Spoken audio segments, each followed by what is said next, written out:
Brian. We're live now. Hello. Thank you for joining my podcast on such short notice. Absolutely. And just as an intro on my end, hello everyone, Van Gel here. Today we're going to be on Sandra's podcast. Proceed. Yeah, so this is Brian Sanzone. He is the president of my local Toastmasters club that I've been part of since last August. But Brian will tell you more about his Toastmasters journey, which has been a little bit longer than mine. And he also recently won our club contest to try to make it to the world champion, right, of public speaking. Yeah, world champion of public speaking is the goal. Yes, and very exciting. And our talk is going to be focused around the club winning speech that he just gave. Yeah. Certainly. And I'll let you introduce yourself now, Brian. Okay. So as you all know now, my name is Brian Sanzone, or on my YouTube channel, Van Gel the Underdog. Toastmasters started way back when I was in 2021 while I was in somewhat of a crossroads while I was working at Academy. And I was in a situation where I got really tired of sitting around waiting for things to happen in my life, because that was along with, I had been about 15 or so years dealing with depression, and just something out of nowhere, some might say God spoke to me that day, and I just decided I wanted to do something about it. I had already heard about Toastmasters before, so that was just a fortunate thing on my end that I had already known about them. Went ahead and looked up a club that was within my schedule range. Just so happened Monday nights, 7 p.m. was perfectly fine, because I would do my work at Academy would be 3:30 in the morning to 12 p.m. So I would have, I would have just enough time to go ahead and attend the meetings, although I'd have to run right to bed, because my usual bedtime at that frame was somewhere between 6:30 and 8 p.m. But I wanted to make sure I started doing something. That club plus 2 Toastmasters.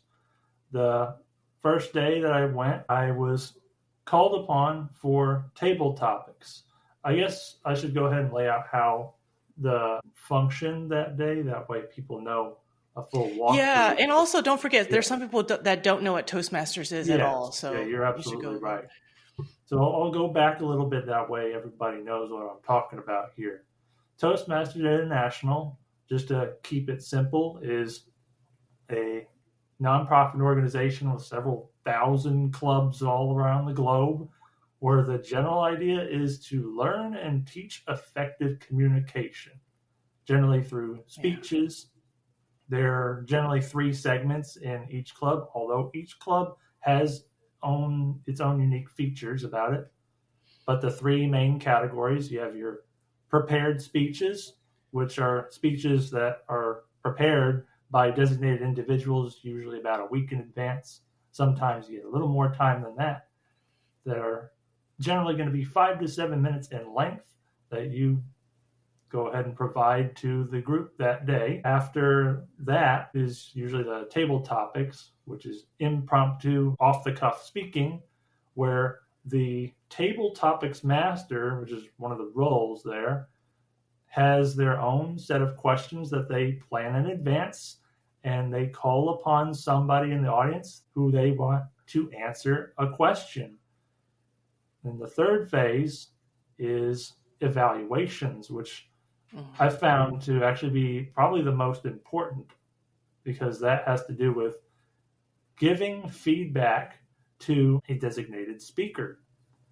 Yeah. So in the idea of that is being able to give feedback sounds like it might be easy at first, but it's actually a lot more difficult than you think, because when you're giving feedback, you want to make sure that it's done in a way that's constructive. And that can be hard to do sometimes, because it's about feeling out the recipient, which is why usually a new Toastmaster who speaks will get someone who's an experienced Toastmaster to evaluate them, and vice versa for when a veteran Toastmaster has spoken. A newer Toastmaster will usually be an evaluator for a veteran Toastmaster. That way, if they come off blunt or whatever means, because they're new to evaluation, so they might offend someone. Therefore, it makes sense for a veteran Toastmaster because they can take the hits. Yeah, yeah.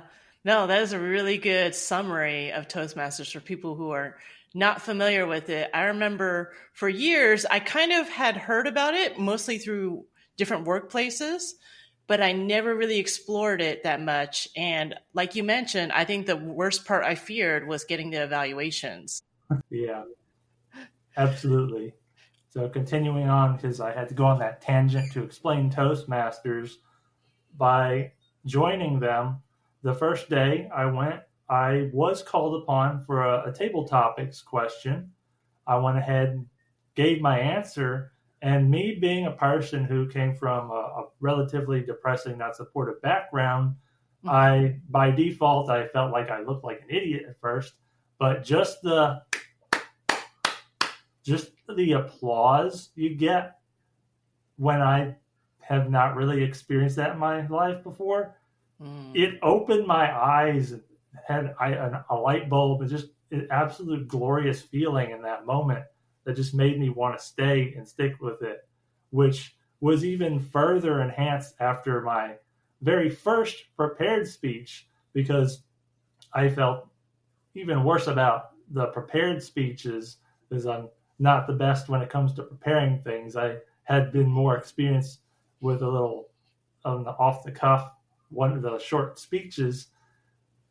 So I gave my prepared speech on that day, and similar case where I felt like I messed up because I had an experience in life of being reprimanded for things that I probably shouldn't be, just because of the old way of, hey, you have to have absolute perfection and all this nonsense.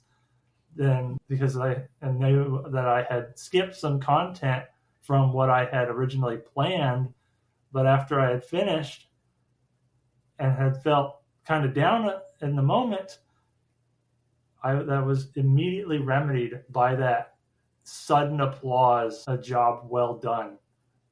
And it just completely changed my world for the better. Wow. Wow. Yeah. And I didn't realize that Toastmasters also was part of your journey about depression. And that's kind of what that was like the big turning the source and inspiration for your speech. Yeah. Yeah, because I had already, before I joined Toastmasters, I was feeling the waters, but as I was listening to like Jordan Peterson podcasts and speeches, because I guess they popped up on me. You know how YouTube reads minds and all that fun stuff. Yeah. It was like, hey, you seem like you need some help, and I started listening to those, and then I think after that is when I decided to go ahead and try my chances at something, and that something just happened to be Toastmasters, because I figured communication that can literally take you anywhere. I know a group, kind of, sort of, so I picked one that my family was not part of. That way I got the full, genuine experience of learning and being a Toastmaster instead of potentially being babied into it. Yeah. What do you think inspired you from what Jordan Peterson said? Was it just about taking more action in your life, or agency? Yeah, a combination of that, taking responsibility for what's going on in your life, is like the general notion of, if things are not going your way in life, you have to do something about it. Don't just sit there and complain or do nothing about it. Of course, complaining is worse than doing nothing, but in some cases, it's like, if you want things to change, you have to change. And it's as hard as it can be. Sometimes it's tedious, but it's a necessity if one wants to get what it is that they feel they deserve, want, etc. If you want things better for yourself and others in life, you have to change as such. Okay.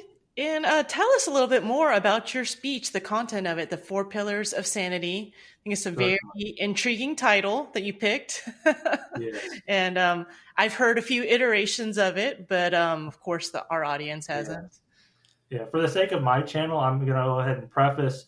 I have done a video on it, but it was called the 3 Pillars at the time. So I don't know if you remember me mentioning that within the speech. Yes. So this is an opportunity for if anyone who happens to watch my channel. Here's a catch-up point: is it's updated to 4 pillars now because there is a 4th pillar that I discovered. Because while I was thinking about how it is to deal with remedy depression, however the case may be that people want to view it, and I was doing a little trial and error of sorts in my own mind, because one of the things I commonly hear in the communities where there's a lot of people who struggle with depression is, why am I depressed? And I come to find that's not the question to ask.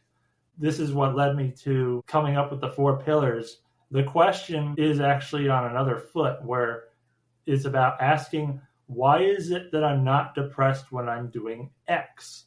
And those happen to be what were the 4 pillars. It's like when I have a purpose, the pillar 1, a sense of purpose that assists in dealing with depression. But like how I mentioned in the speech, it's not about following one pillar. You have to have all 4 legs standing and steady, because if you have any of those legs wobbling or not even there, the thing that the pillars are holding fall down. So you're having to follow all 4 of the pillars, the 4 safeguards. Second one is progress. Third one is power. And then the 4th one, because the first 3 that were taking me well for a while, but then depression was still kicking every now and then, and I wonder, okay, what is it that I have to do? And then I had to look here and there, and the times when I'm not depressed and the times when I am, and the ones that I'm not generally follow what the 4th one is, which is peers. So I can go ahead and revisit each of these real quick. That way I can give in detail what each of these basically mean. So Yeah, go ahead. And I'm also curious, how does one become aware that they are depressed? Because there had to be a certain point where you have to have some self-awareness, right? Because if maybe you're so used to being in that steady state for so long, you might not even know sometimes, right? A similar case, I would say, goes to, actually probably even harder to find, is like a person who's abused, even more so, because a person who truly is abused or oppressed in its absolute sense doesn't even think they are. Right. Does that make sense to you? Yeah. Because if a person is truly oppressed, their body tendencies, they're going to adapt their feelings to think of that as normal. And now that that has been conditioned in their mind that it is normal for that, they don't think they're oppressed or abused or whatever, which is, I can easily see why. Have you seen news, or maybe you've heard from some people who have been in what's clearly, when you're looking into it, an abusive relationship of some kind, and they're like, no, I feel fine. It's like, the power of conditioning is immaculate in how much a person can be conditioned in a certain way. I believe there's literally no limits to what a person can be conditioned to think as normal. Those go pretty extreme. So I was thinking, like, maybe over the 15-year time period, you might have not realized, right? Yeah. Or you got so used to it. It was just your normal de facto, you're just used to feeling a certain way. So how does one kind of, like, I don't know, rise above themselves, or kind of have this outside perspective where it's like, oh, this is not really the best way to go through life? Yeah, that's a very good question. Let's go ahead, and I'm going to think about on that real quick. Oh, that's fine. That's fine. Yeah, you reflect on that. But yeah, go ahead and take us through the 4 pillars that you had. People who they do struggle with depression, and let's see, because that's a really hard one, because most of the time when I do hear someone is struggling with depression, they're usually aware of it to an extent, but they don't know how to go about dealing with it. Okay. I think Okay. is the method that I've encountered more often in people. I've never really encountered someone who is clearly depressed and isn't aware of it. That's Mm-hmm. probably a little bit more rare. But I'll go ahead and do like what Warren has suggested, do like a little pivot and talk Mm-hmm. about something adjacent where people who I do find struggle with depression but don't know how to assess it, I think is the more common issue. And it can be very difficult because a lot of times I feel like depression is from so many different factors all cluttered together. And it is difficult to deal with that because think about, let's say, when somebody who doesn't have the best work ethic and maybe they have a million dishes in the sink and all their clothes are piled up in the hamper, nothing seems to be getting done. Yeah. The obvious answer is, oh, get them done, but they don't know where to start. And it's like that sense of being overwhelmed by a whole bunch of things at once. And the hard part is picking one part and starting there. It doesn't matter which one. You pick Mm-hmm. one point you want to work on that you are most confident, or at least unconfident about, to deal with, because it's about getting that first foot in the door of doing something, getting started.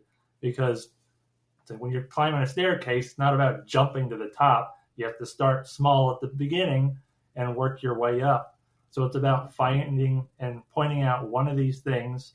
So in the case of, let's say, somebody who's being bullied at work, they feel like they're not getting anywhere in the work environment. Maybe they have all their dishes are a mess in the home environment. There's a lot of disarray going on there, and trying to make sure to tell yourself that I need to do something, and that's even harder because when you're in that depressed mindset, you literally don't want to do anything. You feel have no energy to Okay. do anything. But the difficult thing there again is to tell yourself in some fashion, usually through distracting yourself for a moment by like going to Toastmasters. There you go. Mm-hmm. Going to some environment where you can get your mind off of what is plaguing you. That way you can fuel yourself the energy you need to start somewhere, starting somewhere. So in the case of the person I'm saying who's like stuck in a dead end job, they're bullied at work and they have a mess at home, Mm-hmm. that you try to go find some group to hang out in, or just whatever they consider to be their sanctuary, whether it's a long walk in the park, just sitting in the park, going to a theme park, I don't know, something that someone finds that takes their mind off of things in a positive way. That way they can reset their brain to think and try to tackle these, not these issues, but at least just one issue. So maybe they go home later and they wash one dish, just one, Mm-hmm. just enough that you feel you can do. Because if you say, I'm going to do all of these when you're in a depressed mindset, guess what? You're not getting any of it done. You want to make Mm-hmm. sure to keep your standards low in the beginning, your goals low. That way they're enough so that you know you can do it. Because once you do that one, you've already gotten the train going to where you're going to start wanting to do a little more. It's kind of like Mm-hmm. my same advice for people who want to start working out. It's like, oh, I don't want to do a hundred push-ups a day and run 3 miles a day. No, you don't do that. You do one push-up, walk around your block.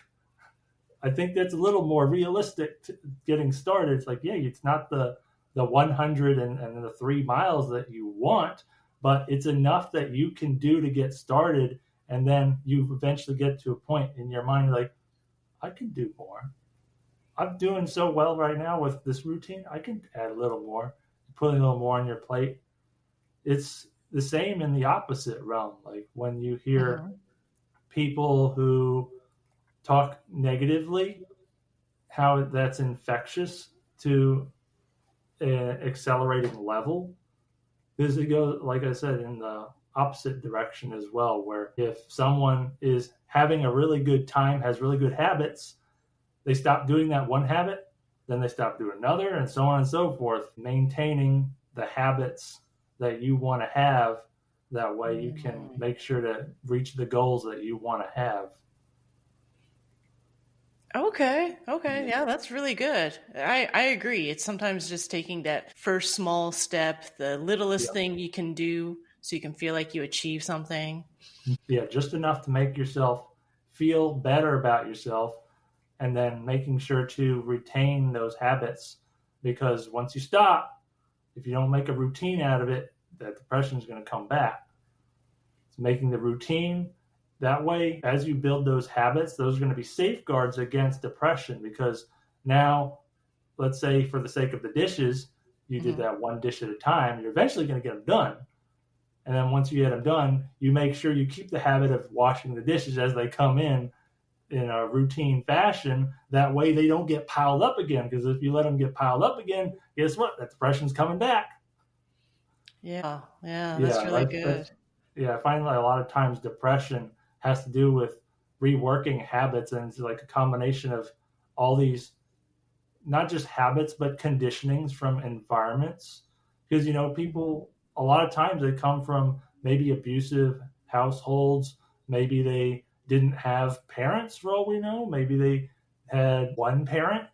Maybe they just come from a really not so great neighborhood, and that's going to plague someone. Mm. Okay. Well, yeah, if you could take us through It's the hard four to. pillars that you had that you kind of discovered yourself through experience, right? Yes. Based on your personal story about how to ward off depression. Yeah. Yes, that's why. Because like it doesn't make it sound easy when I talk about it, because Yeah. a lot of it has to do with having to communicate with people. That's why I want to be a therapist, I guess you could say, even though I don't have a degree. It's just simply listening to someone, and then I give them some ideas of something they can try. It's just Hmm. communication helps. It's just sometimes, like, especially people from a depressing background, they don't want to, because if they ask what they need help with, a lot of times it is, oh, you got to change your life for the better. That doesn't help anybody if they just say that. Yeah. Because there's a lot of people from backgrounds where there's a lot of they're given outputs as opposed to inputs on how to take care of their problems. They're not given a roadmap. They're just said, "Hey, deal with it." It doesn't help anybody. Yeah. Yeah. And Yeah. So, yeah, go ahead and tell us a little yeah, a bit lot more of about the the pillars. people, they come from those backgrounds where there's just nobody constructive in their life. Thus, they don't want to seek help, because they have the Hmm. experience. If they seek help, they're just going to get put down, or maybe they're going to be told that they're lazy. Yeah. Yeah. That's very true. It's Yes, good that you're giving people tactical advice and it's based off your personal experience and story. right. Because that fourth pillar was a lot more important than I thought it was initially. Finding the community that gives you the feeling that you are in a sanctuary is an absolute necessity, because there, like I was saying, there's a lot of people who don't have that. And I was very fortunate to find that in Toastmasters. Otherwise, who knows what would have happened to me. Yeah. Yeah. So, how do you think it's kind of changed your life learning all that? Because obviously you're passionate about it, where you want to give a speech and you're entering it into a competition. Yeah, the whole point of that is I want to be able to help as many people as I can with these little tools that I'm giving them, because most people, they don't have someone to give them some kind of insight. It's really as simple as that. Is I want to make sure to give the word out that you matter. There's something you can do about it. You're not lost. There's not anything wrong with you. What you are is normal. You just don't know it. And there's nothing wrong with that. Yeah. Yeah. That's really good. There's no one who is broken. So, what's your goals with how far do you want to get in the speaking competition and all that? Can you rephrase the question? Oh, what's your goals with entering the speaking competition? Just to make sure to get the message out is my main goal with that. Because if I can just help one person, that's all I need. And the higher I go, the more people that get to hear it, the higher the chance I can help at least one person, preferably more people. Because Yeah. even if they don't know what to do, like if I set the seed of construction and if they get back with me on if they have questions on how they can approach, I'm more than happy to help because not everyone knows where to start. Is similar to what I was mentioning earlier. There's a lot of Mm-hmm. issues that usually come up that work together that cause that depression, and trying to snuff out where to begin is the hard part. But once you do, then you can start getting it taken care of. Yeah. So tell us about what you're doing right now with your. I know you have a YouTube channel, and what else is going on in your life and in the future? Okay, yeah. So that kind of goes from where I left off with the Toastmasters when I was in the middle of academy. Is Mm-hmm. later in while I was working at academy in I think it was 2022 in around it was May or so. There were many times in that year of 2022, between 2022 and late 2021, when I was being ridiculously overworked there to the point where I was in the hospital more times than I would like. It's how I phrase Mm. it all the time. And I decided this is a little ridiculous because what was even worse, I made sure to make an HR report, which you'd think that would be the go-to decision if no one's making the proper changes, right? Mm-hmm. HR threw me under the bus and told the company who made the report. My boss at the time was not happy about that, and his response was to tell me I should not have my job because I'm not getting the work done in time. This was after coming back from the hospital about a week ago. And since then, a few weeks after that, I put in my 2 weeks, and good old surprise Pikachu face was on their faces. Did you know that meme? Wow. But So that it. luckily took me to a much happier environment because while they were like, oh, "Do you have a job lined up?" No. Well, you should. Oh, no, I'm getting out of here. This is unacceptable. And then within less than a month, as I had planned, I said, I'm going to get a job in a month, which I did. And that was the best job I had, which was in Holiday Inn Express as a janitor. Uh-huh. The only issue was I just wasn't earning enough. I couldn't get a raise nor an advancement. So I took a gamble to try to find a new job. I found one at the time, but I had already put to rest my job at Holiday Inn Express. So I was stuck for a little bit, but that type of job didn't work out.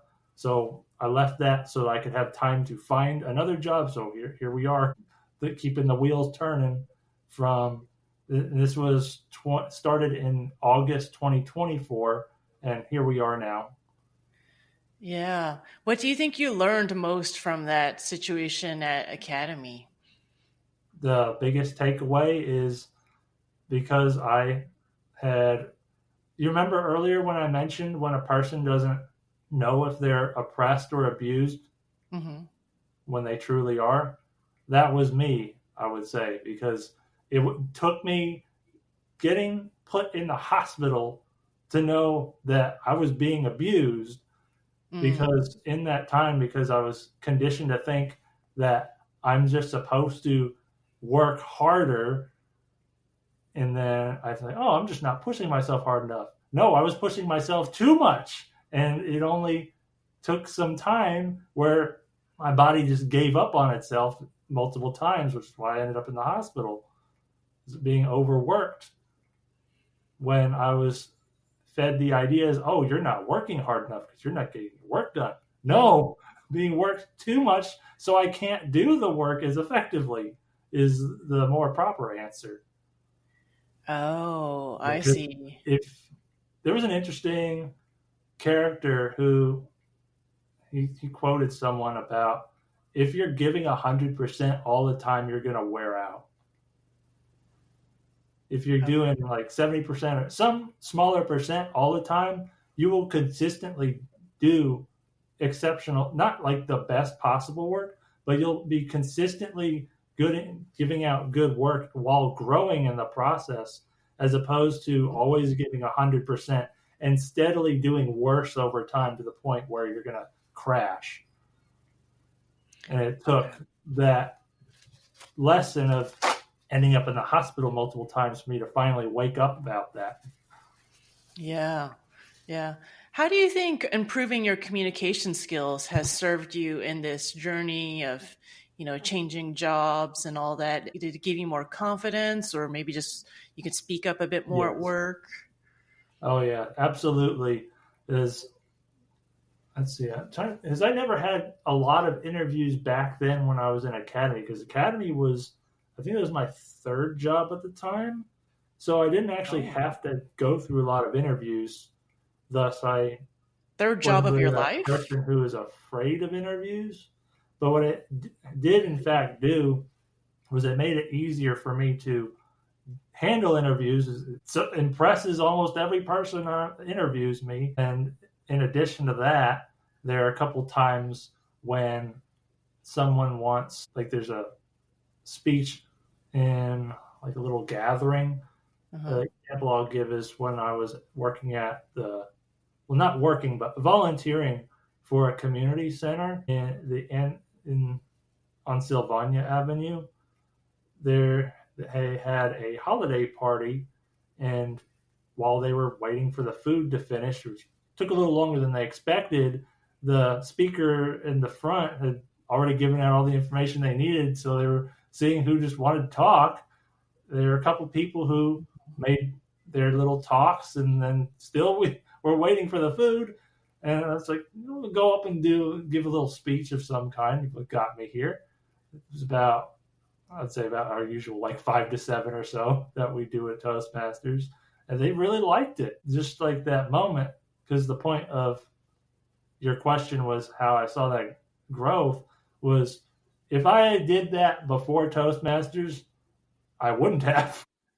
Right. I would have been too terrified to do that. But I went up there, and my legs were a little bit shaking, but not that much. But my speech came out very smoothly since I had done it for so long. Oh, well, that's a cool story where you had an opportunity and With a speaking completely really paid different off audience. in addition to the interviews, right? Yes. Yeah, that's awesome. Mm-hmm. Well, let's see. Do you have anything else you would like to share with us? Do you have some other interest or anything you'd like to share with us? I know you mostly from Toastmasters and the speaking and all that, but yeah. Yeah, since you're trying to wrap up, right? Yeah, I didn't get to clarify to the audience what each of the pillars is in a detailed Yeah. If you sense. want to go do that, So I do want to make sure they at least get that tidbit, because I know they're going to see that in comments. Starting from the beginning, purpose. Purpose, just think of that as your general long-term goal. Usually you want that to be something vague, that way that you can't actually obtain it. My example for me is, I want to make every person the best version of themselves. That's something that you can't measure because it's something that is forever growing. Thus, it is something that is in that vague department. Because if you set something that is attainable, let's say someone wants to become president of the United States, they get that goal. Yeah, it'll take some time. But if they get that goal, if they're in like their 50s or 60s, it's like, what do they do then? They got to hit something else, which is why you want to make sure to set that purpose goal to be something that's vague, something that you can't physically obtain, at least in a lifetime, or technically can't obtain in the case I was talking about, something that can't be measured. The second pillar, progress, that goes in tandem with the purpose, because you want to have something that's routinely going to get you that purpose. As if you just say, I want to become, in the easy example of, I want to become president of the United States, but you're not taking steps, routine steps to get there, that's just a wish. That's not a goal, that's a wish, because if you're not taking the steps necessary to get to that goal, then that wish is not going to come true. Thus, the tandem nature of having the progress of giving yourself some kind of routine process to get to that.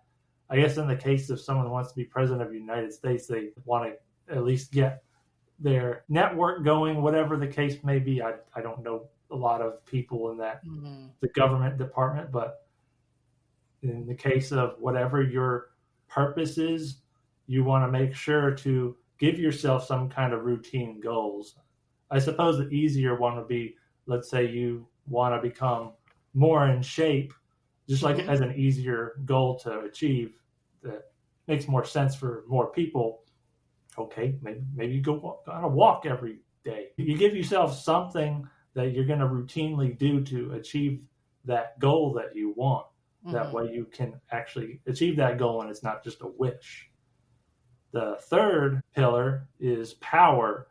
And when I say power, I mainly just mean control, especially over yourself, because a person, the common example being someone who feels like they're in a dead-end job, they don't have any power. They're going to feel depressed, most likely. They're going to have maybe struggle with anxiety, different kinds of mental plagues of different varying kinds.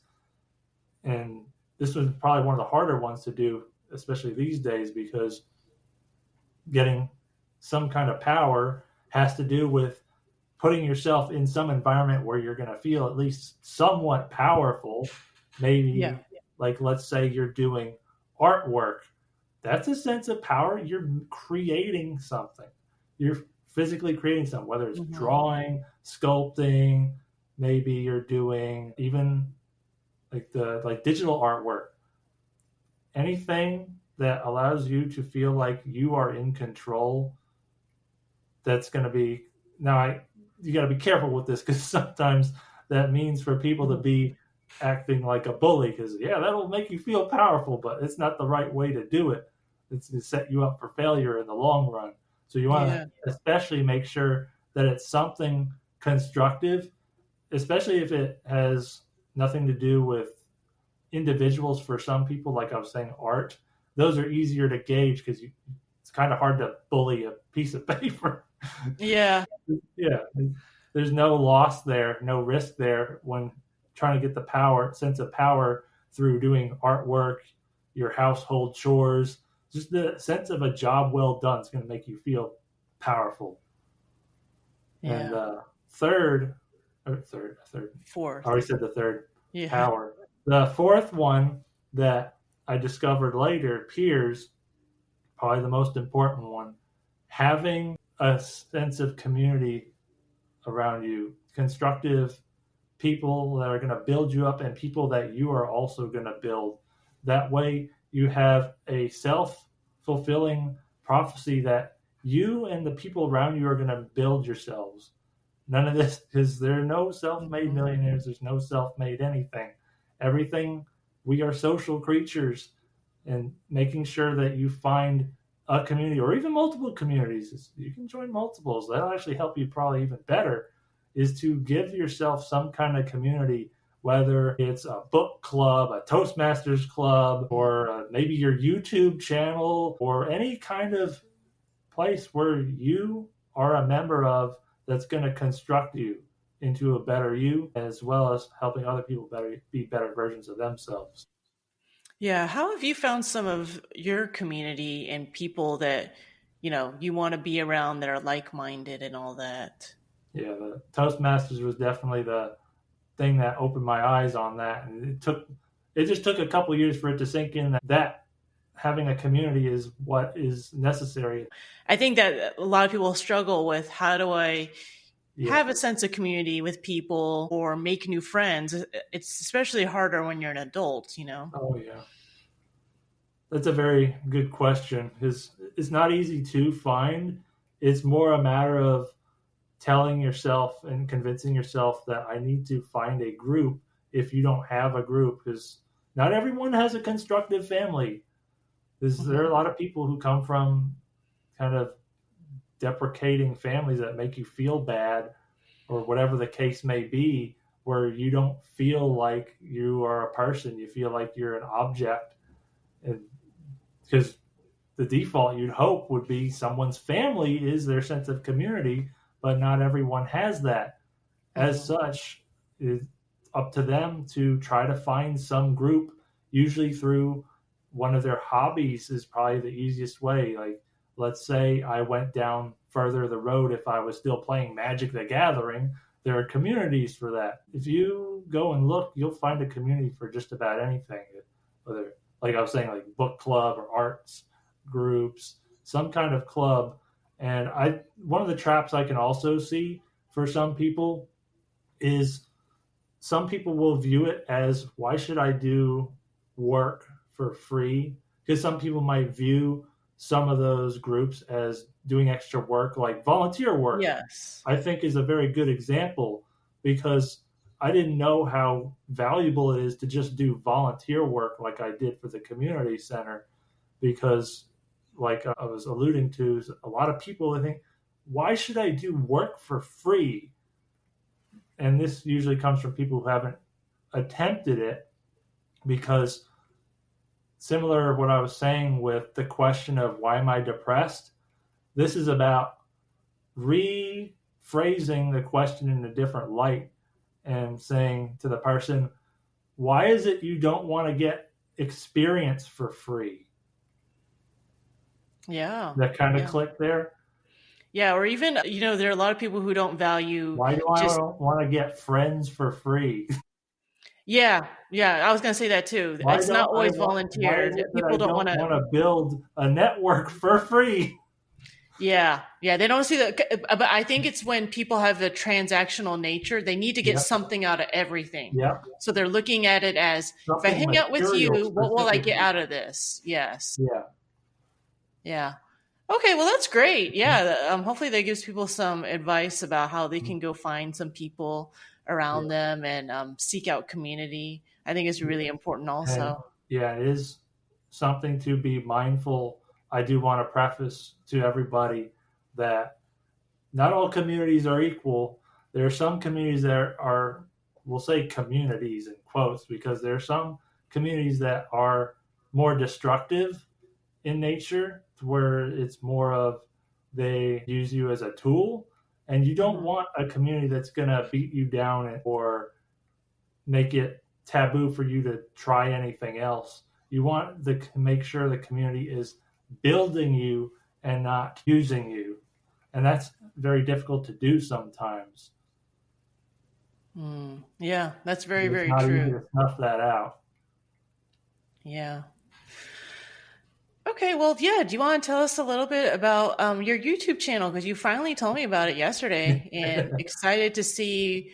I didn't explore all the videos on there, what you do, but you mentioned a version of your speech is on there. So what else do you plan to do with that?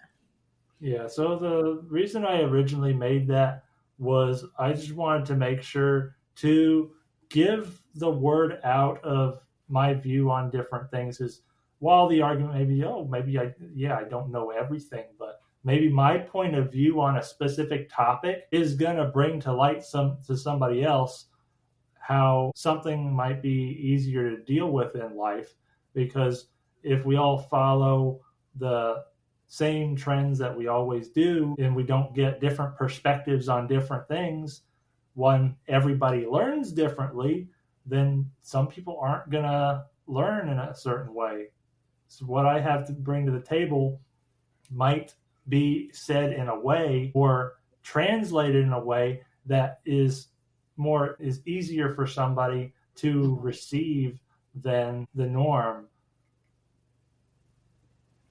So there's a particular, what was it? So I know there was a quote that I've heard for the longest time. It'll come back to me in a bit. You can continue.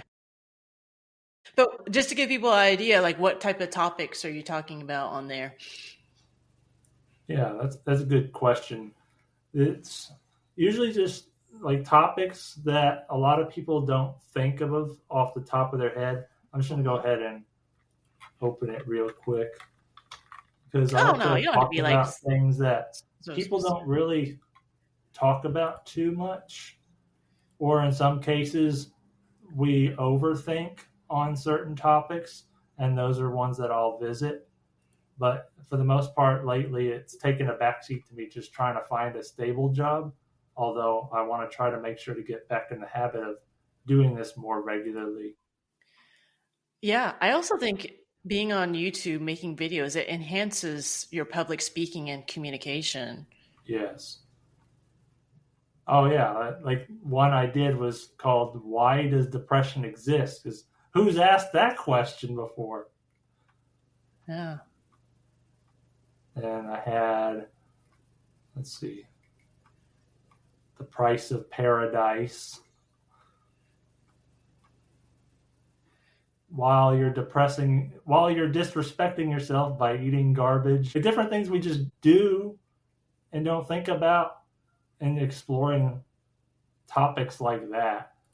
That way we can Yeah. break down what it is we do on a regular basis and seeing what it's doing well for us or what it's actually doing poorly for us, Yeah, as I'm just well curious. as like podcasts like these. That way I can bring to light in a more detailed manner, doing a little back and forth on different topics as well.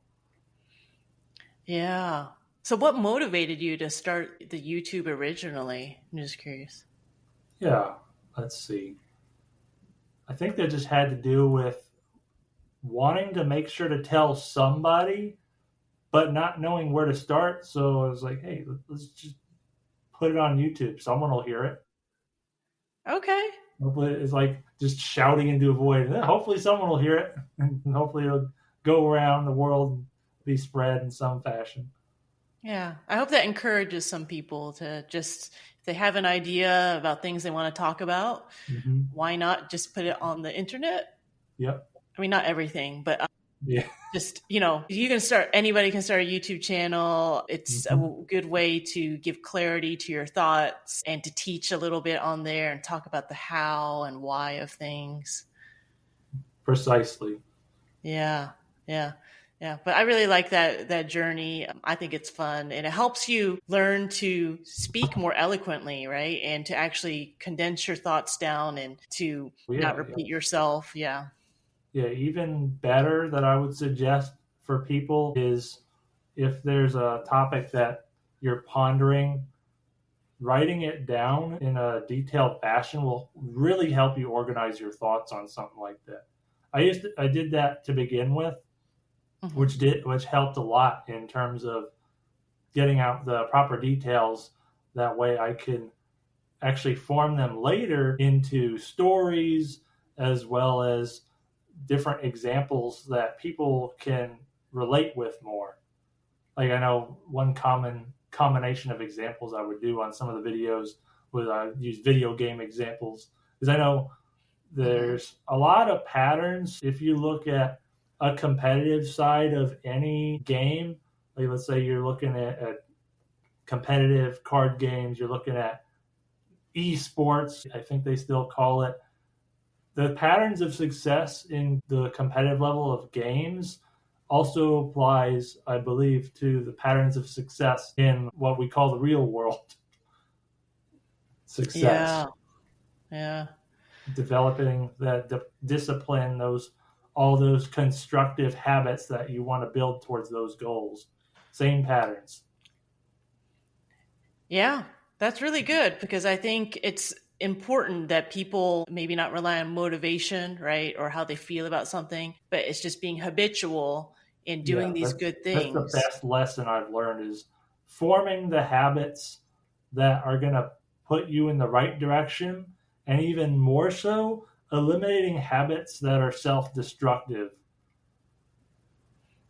Yeah. That's probably even more important. Like as seemingly pointless as it is to not push your chair in, to not close the door all the way, to not close the drawers all the way, Hmm.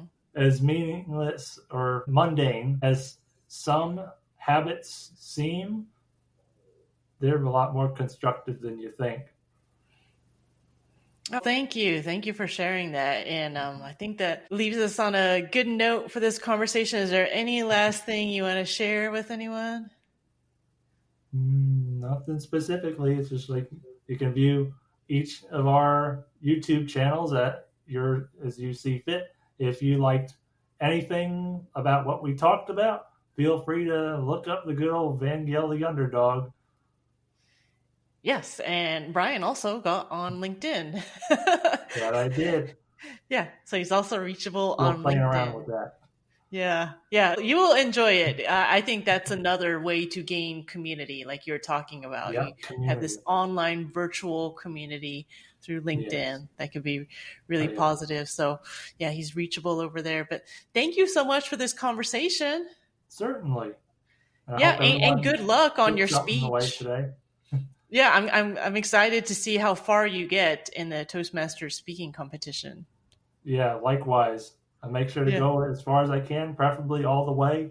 That way I can get the word out to the most possible amount of people. Yeah, yeah. Mm-hmm. I love that mission you have behind it because it doesn't seem like it's like a self-centered goal. It's not like I want to be the international like world champion of speaking. It's like you have more of a mission to get your message out there than anything else. Yeah. I'm just the messenger. It's going as Okay. far as I can make it. Okay. Thank you. Oh, oops. All right. Wait. Y'all have a good one.